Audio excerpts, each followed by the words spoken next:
Hello, everyone. Welcome to episode 136 of the Citrix session. I had to pause for a second there. I've been gone for 2 weeks and nothing is coming back easily.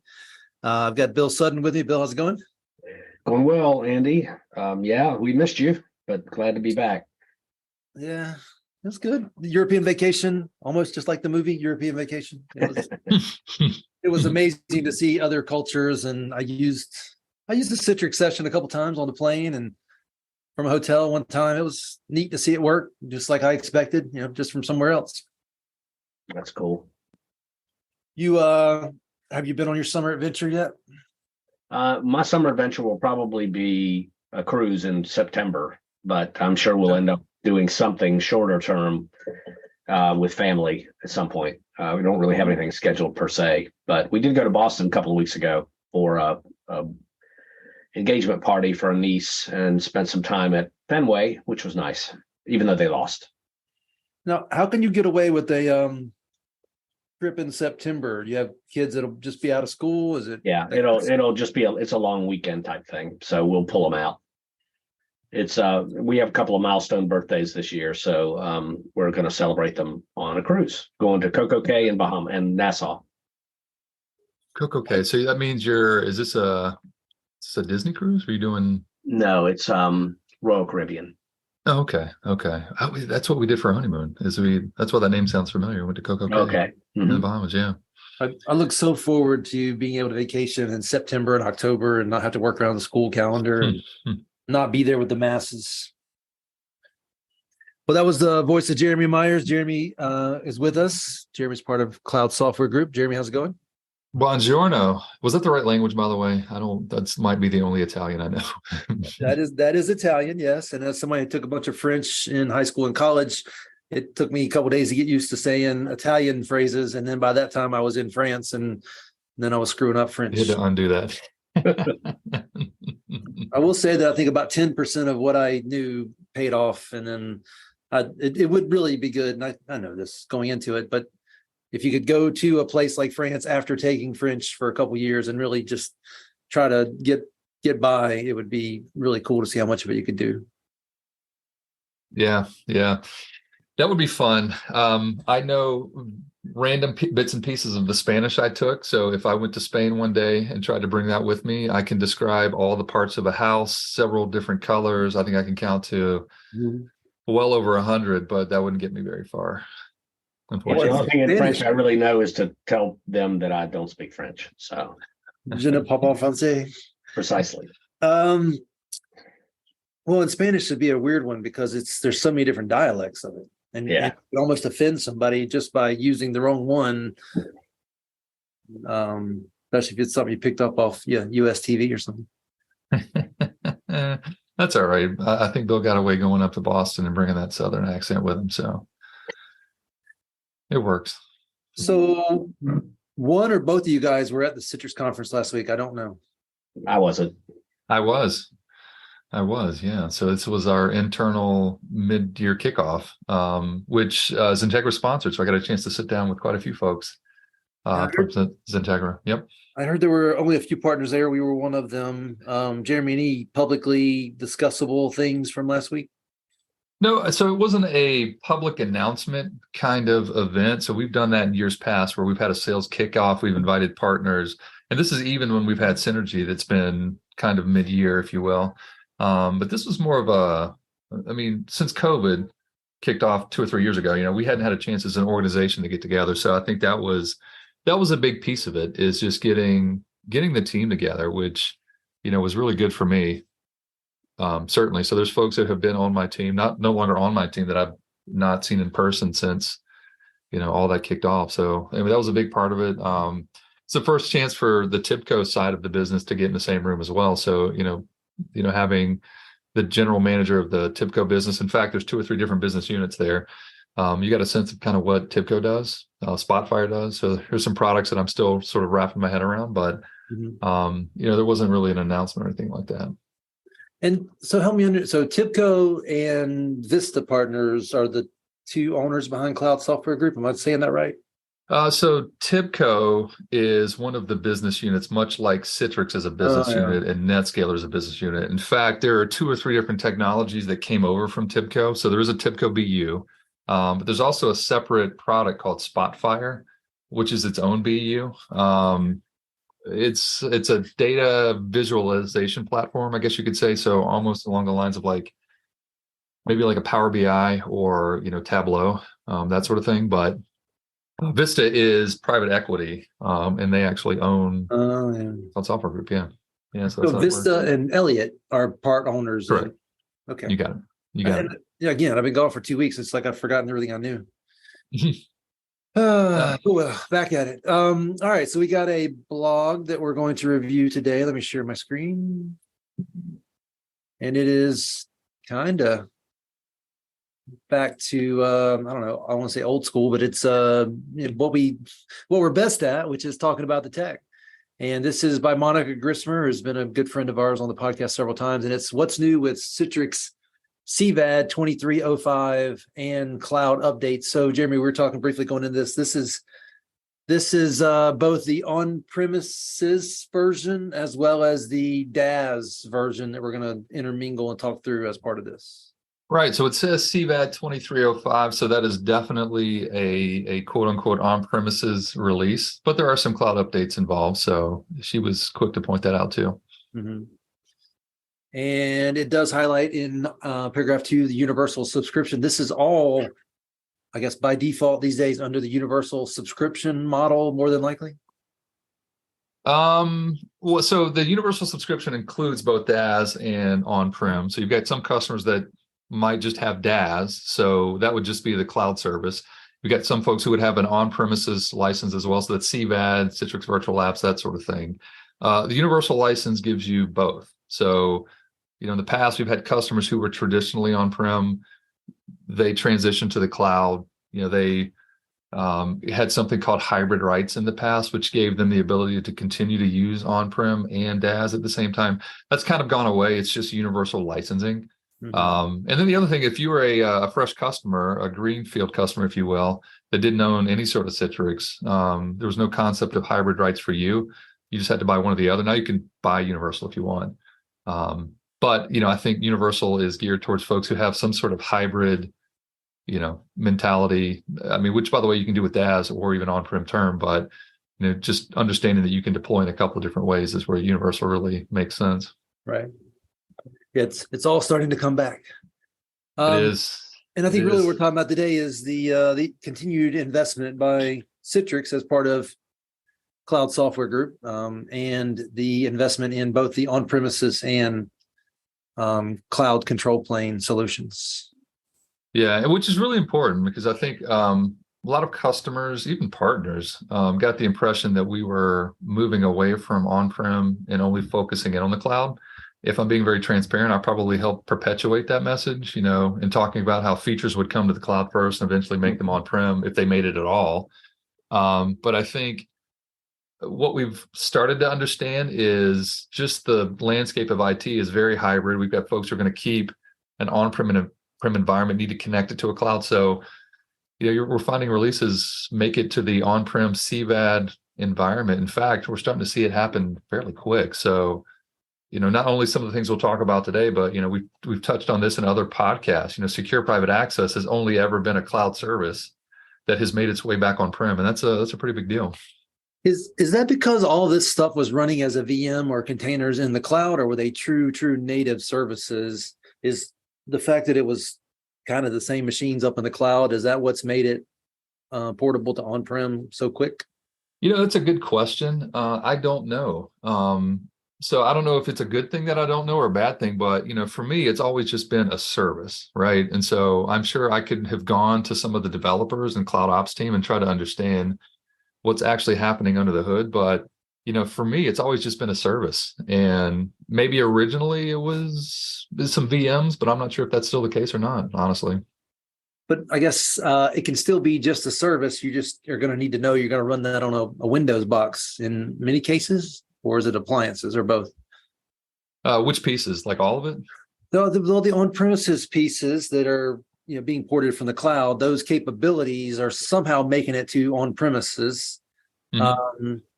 I just have to assume that's because there's some type of service running in many cases on a Windows server of some type. So with the understanding that I don't know how it works, I got to assume probably. I mean, it would take a large engineering effort, I would think, to take something that might be maybe cloud native and then port it to a Windows platform. Yeah. I'm not sure, but yeah, no, that's a really good point. Now there are some things that are appliance based that are on-prem. So for instance, I'm thinking the license server. I think we still make an appliance version of that. Maybe we don't. I need to go back and look. Most folks have always deployed the Windows version. And Andy, you always made a really good point around supporting Linux. Is most folks didn't understand Linux, so it would be tough to support as a administrator a new platform you didn't quite have your hands around. But even SPA, that is actually a part of the CVAD product. Now, I don't know what that looks like in the cloud, but secure private access on-prem is a little bit NetScaler, a little bit storefront, a little bit, delivery controller. Mm-hmm. And I have to imagine that's probably not what it is in the cloud, but I don't know either. Right. Yeah, I'd love to. Mm-hmm. I guess the point here is you don't need to know, but someone like me is curious and wants to know. So, we talk to customers all the time where they do pick our brains about what this looks like in the cloud, because there's a lot of resiliency built into these cloud services, and they want to know exactly, well, how many DDCs you got, how many this, that, and the other you got. And to be perfectly honest, I don't know. I mean, I know we have two different, we have this whole process of canaries in the cloud, meaning we've got an entire CVAD that's running in the cloud for a customer. Then we also have another one altogether. That's sort of like the backup version, if you will. And so whenever it's time to upgrade the cloud release, it always happens in the canary version before it happens in the prod version. So, which is an interesting, sort of DevOps model, right? So, just knowing that that's how that works. I don't know. I forgot what the question was at this point. just understand how the cloud services. Oh, yeah. So like folks that want to know, but to be fair, Andy, and you're a perfect example of this, is once you know how it works on-prem, you can't help but start asking the questions. How does this work in the cloud? Whereas we do have some customers who have never experienced an on-prem version. They just, okay, it's just a service. It is what it is. Yeah. It's almost like the burden of too much knowledge. You just kind of want to know. Yeah. Well, let's talk about what has been released with the 2305. So 2305 for CVAD would be the on-premises year 23 month 05 May. So May of 2023 for CVAD.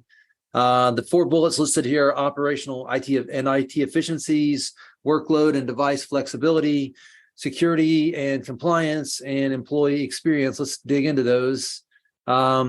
Starting with the improving operational and IT efficiencies.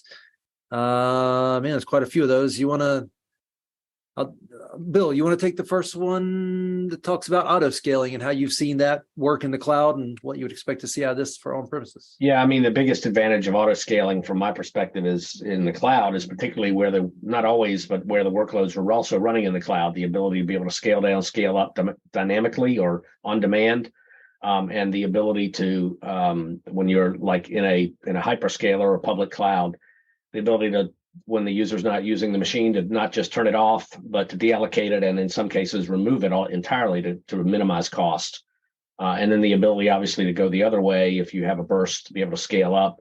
And it looks like what they're doing here is bringing a lot of those features similarly to the on-premises world, where they can dynamically provision machines as needed, and then delete them if they're not being used, to allow the customer to provision more. And there's also this concept of vertical load balancing, which is kind of, we've seen this back in the old days where you would take a bank of servers, or perhaps a desktop if you were doing certain things with it, but mostly with servers, where you would have the ability to load the server up to its capacity before you start moving the sessions to another server. So what they call vertical load balancing versus horizontal, which is the traditional, session on server A, then the next session goes to B, the next session goes to C, etc.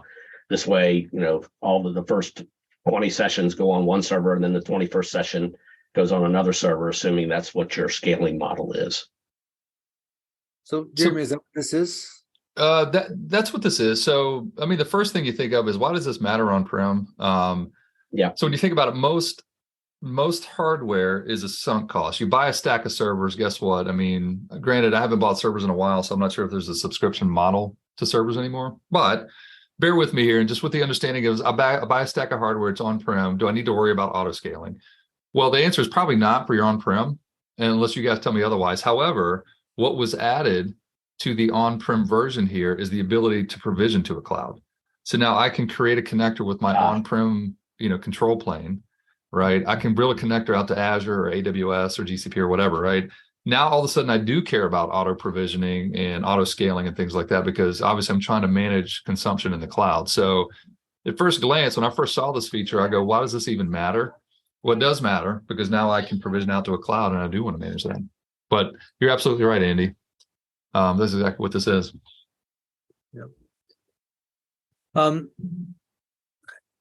think I want to dig in that a little bit more. So you have these sunk costs where you buy hardware, and are you saying that we can now?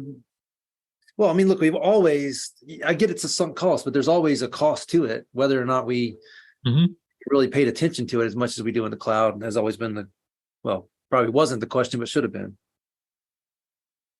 So, I mean, even though it's a sunk cost, the idea that, I mean, listen, I can power manage on that hardware on-prem today, and that's fine. I mean, that's always been there. I think the auto scaling, I mean, it's the dynamic provisioning, the idea that you could go out and actually create and delete machines based on some controls. And the other piece is just being able to vertically load balance. So, how do you want to scale out? Do you want to do it with a larger number of smaller machines, or a handful of larger machines? I mean, I think that's a great design question to have with yourself when you're building out an environment.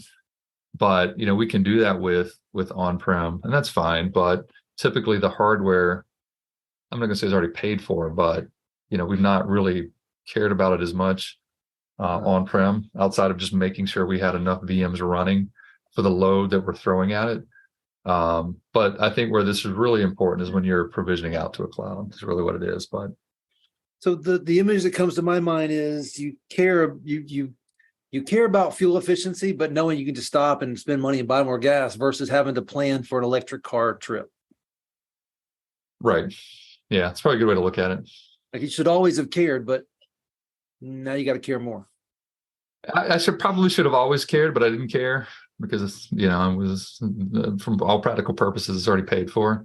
It's all you can eat. Whereas, I mean, listen, if I had to pay for every trip to the buffet, that might be different. But the fact that it's $20 all you can eat, I'll just go for it. Yeah. Maybe that was a terrible analogy, but it's a lunch. I'm a little bit hungry. Got it. Yeah. All right. Next section says you can now create PVS catalogs from Citrix DaaS Studio Tech Preview. I guess I don't really know what Citrix DaaS Studio Tech Preview is. It's the Web Studio. It's Web Studio. Oh, Yeah. Got it. Yeah. And I guess you plug that in and tell it to talk to your provisioning services server, and it manages that as well. I think so. It's Tech Preview. This link takes you out to a Podio forum. MCS provision to create the VMs for PVS. So It's right gotta just now, be the web. yeah, it's got to be the target devices is what it is when you think about it, right? So, obviously I have to have target devices for PVS to stream to. So MCS can manage the identity, disk cache, and those pieces. I don't think this eliminates the PVS servers, but it allows you to orchestrate the management of the PVS servers from Studio, at least I haven't seen it yet because it's Tech Preview, but based on just reading this, it's what it looks like. Okay. Yeah, because in the past you would use the PVS target device wizard to go out and it's talking to your delivery controllers, it's talking to, or even the cloud, right? Because you do PVS in the cloud. And then it's talking to your hypervisor, and then it will go out and create the target devices for you on the hypervisor and manage the identities and that sort of thing. But it sounds like maybe you can do that with PVS now. Have PVS create the VMs, the target devices for PVS. Mm-hmm. Yeah. And this takes you out. I haven't clicked the link yet, but this link takes you out to the Tech Preview site, so you can go request it. All right, next section, simplifying provisioning with MCS enhancements. Citrix is bringing machine creation services updates to on-prem hypervisor. Jeremy, what's that covering? So Mac activation is probably the biggest, right? So I think historically it's been entirely KMS, right? AD based. So, yeah. Yeah. So, I mean, Bill, are folks still using Mac keys anyways? We don't know. We don't. We run into it maybe 1 out of 10 projects. We'll have someone that's small enough where they're still using Mac. But to be honest, those smaller ones typically are not even using MCS. They may just be using manually provisioned VMs for their session hosts. So we haven't had a need for this, but I know there are some that don't want the infrastructure needs of KMS, and they've got Mac keys built into their workflow. So this would certainly make sense for those folks. The other items under this category are mostly kind of the nice to have, being able to add descriptions for updates, and then some additional identifiers like tags for control and tracking purposes. Hey, guys, quick question for you. These things we've been talking about, are these CVAD, DaaS, both? This last one is CVAD, right? So it's machine. Yeah. It's updates to on-prem hypervisors is what it is. Actually, you know what? I'll take that back. It's just talking about on-prem hypervisors. I don't think the DaaS Studio Tech Preview, that would be on-prem. No, actually, this is cloud, because when you click the Podio link, it takes you to a spot you have to identify your cloud tenant. So The PBS thing, yeah. Yeah. Okay, so the PVS one is DaaS, from DaaS Studio. Okay. Mm-hmm. I think it's probably good going forward. We call that out. Okay, so the next one is introducing VDA upgrade service. Is this a DaaS, a CVAD, or both thing? I think this is, so it would be a service in itself. Is it only? I'm gonna hit the blog here real quick. While we're pulling that piece up, it's for DaaS is what it is.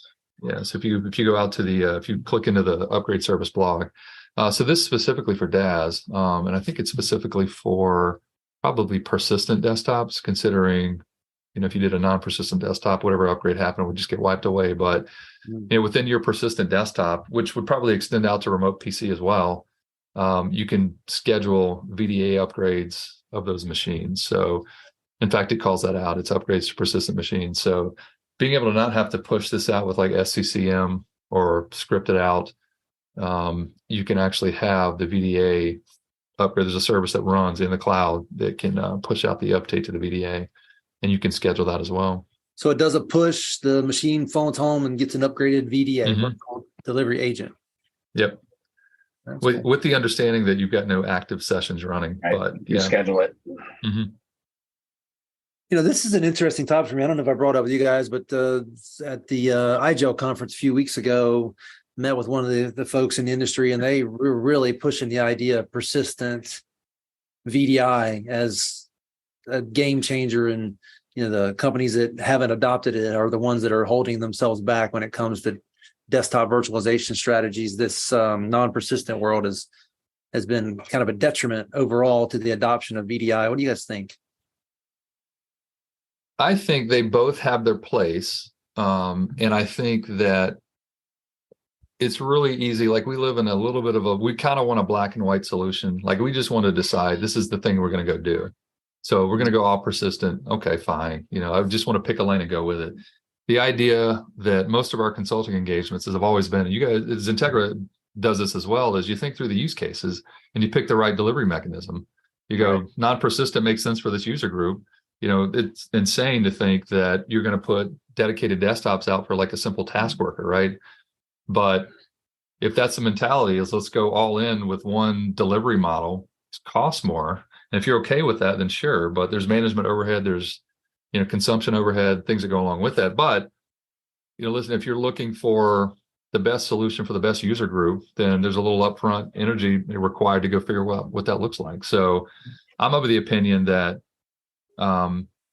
you kind of pick what makes sense and you can manage it better. You don't want to manage a bunch of persistent desktops, but see, that's what they're saying is go persistent with everybody. I'm like, and then just manage it with SCCM and manage it with the security postures that you put in place. And I mean, the wild card for me has always been, well, I want reboot to a gold image, known good image. Mhm. I don't want to have to rely on tools to tell me. I want to know that, as far as I know, it was sealed up nice and solid and a reboot away from being clean. Yeah, maybe we take this offline. I'm kind of curious to know who said that. Oh, it's someone very near and dear to the industry. Oh, that's interesting. Yeah, Well, there's probably some skin in the game there. And the first thing I said was that can't be right. And then I started thinking about more. I was like, look, if I have to choose between VDI persistent versus not VDI at all, I guess I'll take VDI persistent. Mhm. And that was their argument, is that we got 10% penetration. We could be 70% penetration. And by the way, Microsoft Cloud PC is non-persistent. Mhm. Excuse me, it's persistent. And that's the play there, is just give everybody a bunch of desktops and manage it like you do all the other desktops, virtual desktops.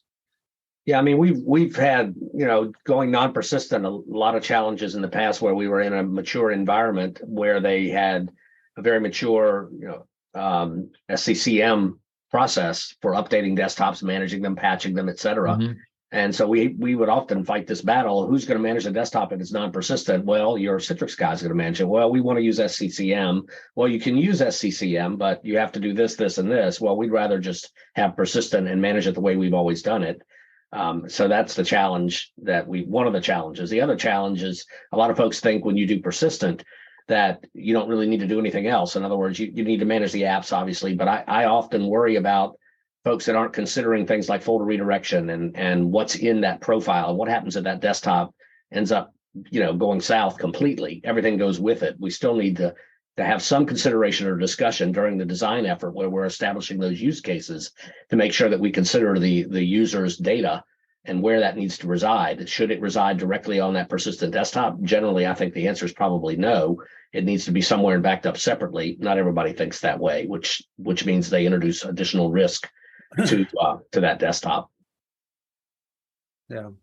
I mean, it's a physical PC at that point. I mean, I know it's Exactly. virtual and it's cloud, but it's a physical PC. You're going to treat it like that, which is, listen, for organizations who have run it that way and they understand that model, I get it. Just costs more. Yeah, but with things like OneDrive, known folders, and things like that, we can mitigate the potential for failure or data loss in those environments that we couldn't do in a physical world in the past until now. So, Bill, going back 10 years ago, it was, how are we going to solve this? How are we going to solve this? Now with FS Logics and OneDrive and O365, and I mean, it's pretty much all been solved. How often do you guys run into a project where the majority of users can't be a non-persistent? Say that again. How often, with all the tools we have these days with WIM and FS Logics, and the fact that your data is going to be either it's going to be somewhere else, not on the machine, and users shouldn't be installing applications anyway. How often do you find that customers, what percentage of users really do need a persistent desktop? We've come a long way in the past 10 years with solving the non-persistent challenges. Yeah, I mean, we still have a lot that want to do non-persistent. It's a large percentage that still go non-persistent. It's the kind of the exception where we see persistent most of the time these days. There's still a lot of folks that want to go non-persistent, that are going non-persistent. Those that aren't are probably using a solution from Microsoft or somebody where it's a fully persistent desktop, and they are willing to take the risk, like Geremy alluded to a minute ago. It's basically a physical PC in the cloud, right? And with all the warts that a physical PC has, if you're not managing it properly. But there are some benefits, right? I can access it from anywhere. I can snapshot it every night. True. It's not like when they said that to me the other day, I was like, no, that'd be horrible. Don't do that. And then I started thinking, well, you could snapshot it. You can access it from anywhere. There's all kinds of benefits to it being delivered, not deployed. And then if I'm Microsoft, like, well, that's good. I'm going to get to deliver it, host it, and still manage it with SCCM, Intune, whatever. They're winning all the way around on that one. So if I do that model, right? So I'm snapshotting it, like what solution am I using to back up? Well, let me ask two questions. Number one, am I bothering with profile management and redirection and those sorts of things? Or am I simply relying on like some sort of backup solution just to snap the whole backup? I mean, the whole desktop. You're just snapping it. You're not even having to back it up. You're just snapping it. So I'm doing a snapshot like at a hypervisor or a cloud level. I got it. So I can do a hyperscaler level. I got it. I mean, I've been thinking about this a lot. I when they said that to me, I was like, "Oh, don't do that." We've fought all these years to get away from that. And then I started thinking, well, it's not necessarily wrong.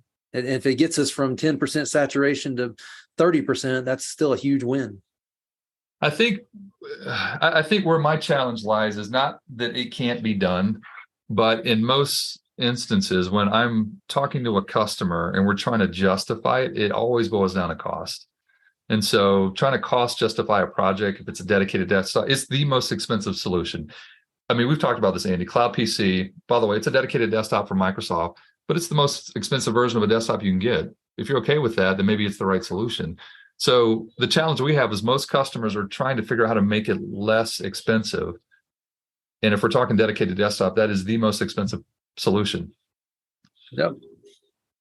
Yeah, that certainly is a conversation to be had, because now I've still got to have an endpoint, which is probably a PC of some type. Could be a BYOD, but more than likely not. And then I've got to have that thing in the cloud. Is there enough value in what that thing in the cloud is to be paying twice plus some? Right. Yeah, I would agree. By the way, this is completely unrelated, but kids are home for the summer. I don't know if you guys can hear, but I have a madhouse in the other room. So we do the podcast from Andy's in his office. I'm assuming Bill's at his house and my house, and I can hear what sounds like a murder in the next room. So if you guys can't hear it, then I know my mic's doing its job. I don't hear anything. Excellent. All right. Next topic here: implementing session launch diagnostics in Citrix DaaS monitoring tech preview. So this must be a DaaS related item. Geremy, I'm just going to keep putting you on the spot for these, because you probably know a little more about them than Bill and I do at this point. What is this? Actually, I haven't dug into this one just yet, but I know that between this and I think there's another feature on the codec side, but one of the challenges we've always had has been, you get that error that says, session didn't launch, and then we're up to trying to figure out what that exactly meant. And it sounds like we're giving the administrator a little bit more insight into what caused that launch failure than just error code 1009, or I can't remember what it is. It was, 1011 or something like that. And then it apparently will redirect you out to some documentation around what the issue might be to resolve. So yeah, I've seen this. Have you seen it firsthand? Yeah, I've seen it recently. And what it did was the user, they would get the error, and there'd be a copy. It would show an error code. Actually, it was like a GUID, and then they would allow them to copy it to their clipboard, and they could send it to us. And we were working on a project, and the customer was seeing issues, so they sent it to us, and we could plug it into the monitor console, and it would give us a complete history of that session. So it kind of links that situation to an actual session and provides some additional detail that then we could go off and use to troubleshoot. And actually, some of the error codes actually link to articles that can help us work with the customer to get things resolved. So it was helpful. A lot of the articles at the time, they weren't out there yet, but at least getting the history was a good source of information to start the troubleshooting effort. So Bill, the end user gets a dump of some type. You take that and stick it into this service. Stick it in the monitor. You just go into the monitor and you can look it up in Citrix DaaS monitor, which is what we used to call on-premises director. Basically, just go in and drop that code in there, and it'll show you the history of that session and the failures that occurred from an administrative perspective. And this is not an end user looking at this, of course. And then you can use that to help link to articles, or I think some of them eventually are going to have steps to help you resolve it. Now, I don't know when we get the 1001 or the 1030 or what have you errors over time. I'm sure that the information will be a lot more helpful than obviously it has been in the past. Yeah. Yep. So I just popped into Monitor real quick, and so normally, if you're a help desk user or if you're trying to troubleshoot a session, would normally go in. You can do it. You can click search, and you can look up a user, that sort of thing. Right. Now there is an option to search for a transaction. Right. And so if you fill in that transaction ID from the end user, sounds like you can get a pretty good detail of what that looks like. So yeah, I haven't tried this yet. I kind of want to break it so I can get a transaction ID to work with. In my current role, I never get a chance to do that. Plus, I usually click it once, it fails. And if it does fail, I just click it again and it works. I could see where this would be super powerful. Mm-hmm. All right. Reduce costs with VDA reclamation service tech preview. All right, Jeremy, what is this reclamation service? Oh, let me get back to the blog post. Let me get out of monitor here. Leveraging unused virtual resources is huge capability for organizations working to reduce cloud spend. So it sounds like back in the day, as in before this came out, trying to identify VMs running in a cloud specifically that go unused. There's a way to identify them. You could script this, but now there's a way to automatically tag these. Then you probably run a script, or at least go in and look for these tagged resources and figure out what's not being used, and maybe turn those VMs off. So, for instance, this actually takes you out to a different blog post that walks you through exactly what this looks like. But yeah, you can create a tag, maybe call it an unused VDI tag, and go release them. So let's just say you've got users who have VDIs that they haven't logged in for a while. I get this every so often, at Citrix, where, folks have their machines that are let back and they go back into the pool because they haven't used them in a while. Yeah. Not me. I've got a lot of things I need to get to internally, but. So, Bill, do you see our customers needing this? Very large ones, yes. Smaller ones, probably not, but definitely the north 1,000 machines, maybe a little bit less than that, and more. You can't really manage those individually at that level, at that scale, maybe even smaller than that. So this would definitely help those folks to be able to identify machines that aren't being used. And especially if they're running or consuming storage in a hyperscaler, get them out of there, because you're paying for that stuff. Yeah. I'm willing to bet that you probably don't know you need it until you need it. And so, right. Here's something that you've got machines sitting out there that you probably don't even know that no one are using. So basically you can go out and say, hey, if this hasn't been touched in the last 30 days, let's tag it. Yeah. Yeah. Now, is this a DaaS or CVAD thing? This should be both. It could be both here. Yeah, I don't see why not. Yeah. I personally, at XenTegra, have a non-persistent virtual desktop I use a lot. And then I had a persistent one for a while and I didn't use it for a while. And I was like, I wonder if they know I don't use this anymore. And that'd be a great example of this would be a fantastic check example. every so often. Mm-hmm. Yeah. Well, guys, we're at the end of this section. This is probably going to be a multi-part podcast. The next topic or next section is called delivering workload and device flexibility. Let me scan through it. Yeah, it's pretty long. That's so I think we'll wrap up with this one. We'll get Todd back and we'll knock this out over the next couple of weeks. Yeah, the next few sessions, or the next session, should be pretty good. We've got some pieces around Google, the marketplace, AWS, some Azure stuff, and even I know we hit on Nutanix cloud clusters a few weeks back, but we touch on that as well. So should be good. Yeah, I think for me, this just takes the evidence that Citrix is continuing to invest in the solutions, and from a technology perspective, huge head start on everybody else in the industry, and then there's no slowing down. There's going to be more and more that keeps coming. Yeah, the pace has been pretty quick. What's interesting is it hasn't necessarily been like, oh my gosh, there's this brand new whoop-de-doo. It's just you see the evolution and the feedback from customers around, we really need this, these small things for sure. So you see some adjustments around just being able to tag machines that aren't being used. That's a big deal, even though it feels like a small feature, to just the update service and, PVS, using MCS to provision target devices for PVS. Like, that's a big deal. But yeah, there's just a lot of nuance here that is really, really interesting to see. And it's coming out pretty quick, actually. What do you guys think about the idea that there's more players in the space now? And so Citrix doesn't have to just chart the course. They can look at what other people come out with and go, hey, yeah, that's a good idea. Let's add that too. Listen, I tell my team all the time that I'm one of the biggest thieves out there. Like, I will take a good idea and just expand on it. So, that's just how the industry works. You see what it's kind of good for the goose, right? A lot of the developments you see and the newer players are coming from things that Citrix has done over the years, and others in the market space. So, turnabout's fair play, right? Mm-hmm. Well, it's funny for me because I go to conferences and I'll have somebody talk about another player in the space doing something like, we've been able to do that for 20 years. I don't know. Yeah, exactly. Where did you think that was have you ever done this with Sutton? I've never used Citrix. Well, no wonder you have no idea that this stuff's been doable for 20 years or 10 years, right. Whatever it is. Mm-hmm. Exactly. All right, guys. Well, thanks. Glad to be back, and we'll knock these out over the next couple of weeks. Excellent. Thanks, Bill. Thanks, Andy. All right, have a good week. Thanks.